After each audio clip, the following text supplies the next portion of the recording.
welcome back to the Daily Wander.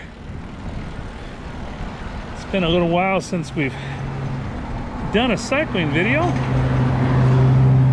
so today is the day.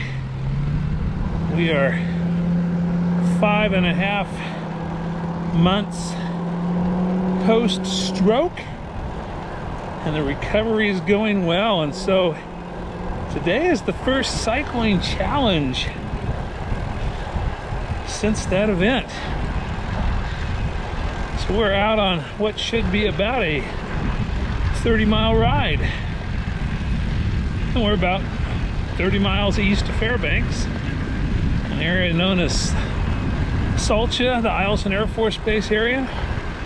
And we are off on a little road called the Eielson Farm Road, which was a road that was put in years and years ago to hopefully open up some agricultural land in the interior of Alaska. So we're off. There she is, cycling strong.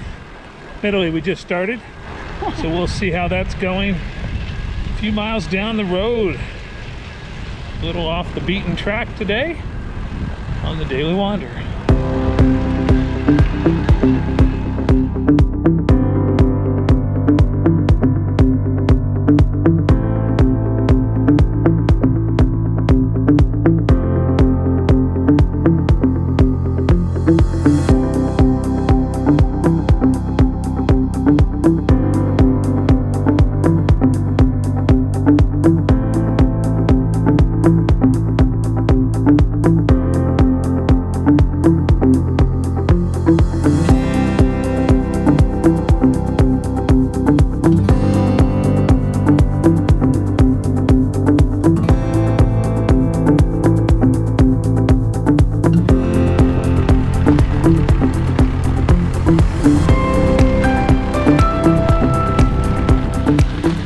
Well, we've had a little change of road surface.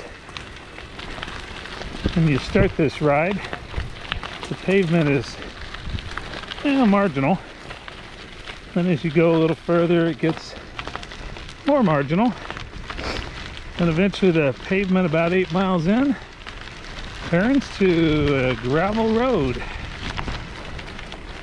And unfortunately, gravel roads, if they're not maintained at a certain level, develop into the lots of little bumps and washboard,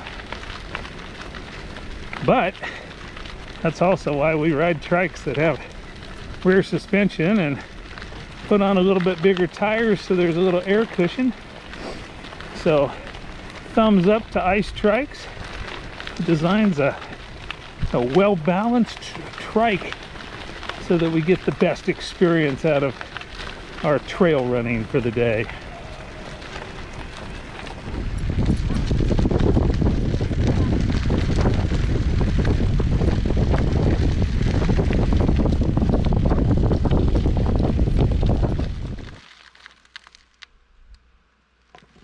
So, back in the day, I think the 1910s, Fairbanks experiences a gold rush. And with a gold rush, of course, comes miners and prospectors and people with supplies and such. And so in Alaska, there was really only kind of 3 ways to get to Fairbanks. You know, for that gold rush, it was going to make you a very wealthy person. And one was to go and get to various places and eventually get on the Yukon River. And the Yukon River, you get up to a place called Circle Hot Springs and you get off the boat and then you go overland and come in from the north. Or a lot of prospectors would come up the river boats on the other end of the Yukon River down by the Arctic Ocean, or actually the sea, and they'd come upriver and then they'd disembark and come in and take the river boats until eventually you got to Fairbanks. And then eventually Valdez, which is an ice-free port, people got the idea, well, we'll just build an overland trail. And so the old Valdez Trail, named after Valdez, was a winter road where basically horses and wagons and sledges would slowly make their way up from Valdez up to Delta. From Delta they would come up and eventually get up into the Fairbanks area. Well, fast forward enough time, an Army officer by the last name of Richardson plots the course, and all of a sudden now the Valdez Trail is now the Richardson Highway. Come forward a bunch more years, and as that road got straightened out and hills got, taken care of, eventually the old Rich became the new Richardson Highway. And so now it's known as the New Rich, though you can still see little parts of the old Rich and the old Valdez Trail. Now, of course, they've been improved and made into gravel roads now. But a little history, we're going the wrong direction for gold, but I think we'll continue on our quest to do a little bit of loop here on the 5.5-month post-stroke ride.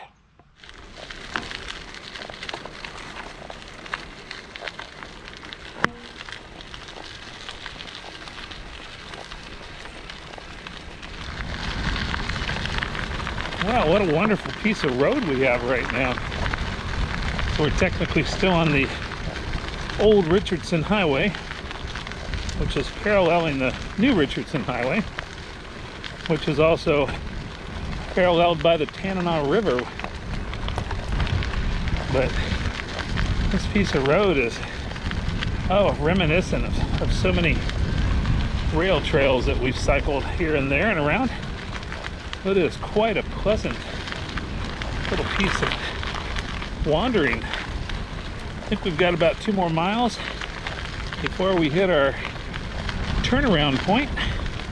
Then I think we'll just ride the new Richardson Highway on the way back, just to add to the flavor a little bit.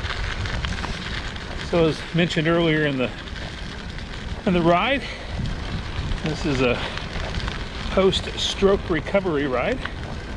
My wife had a stroke 5.5 months ago on the 1st or 2nd of February, and we have been slowly but surely in the recovery mode since that time, trying to build strength and obviously bring back some of the skill sets that were damaged in that stroke.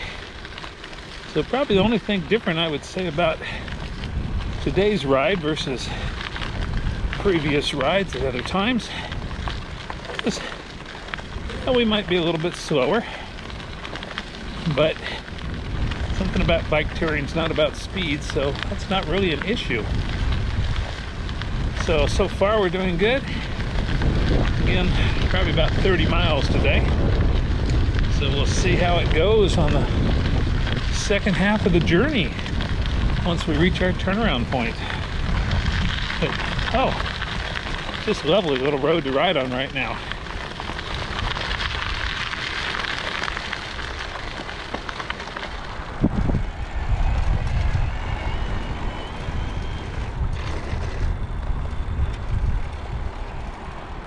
And just like that, our nice country little smooth gravel road is gone. And we're now on the New Ridge.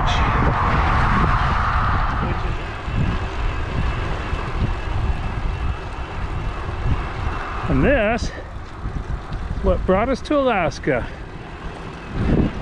35 years ago.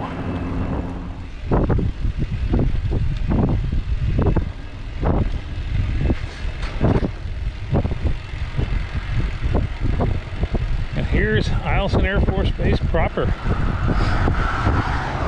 I know at one time this was the longest runway in North America, and I believe it might be the longest or the second longest now, but this Air Force installation went in post World War II, kind of part of the Cold War expansion, and they simply needed a long runway to accommodate the heavy aircraft and the bombers that would deploy up here.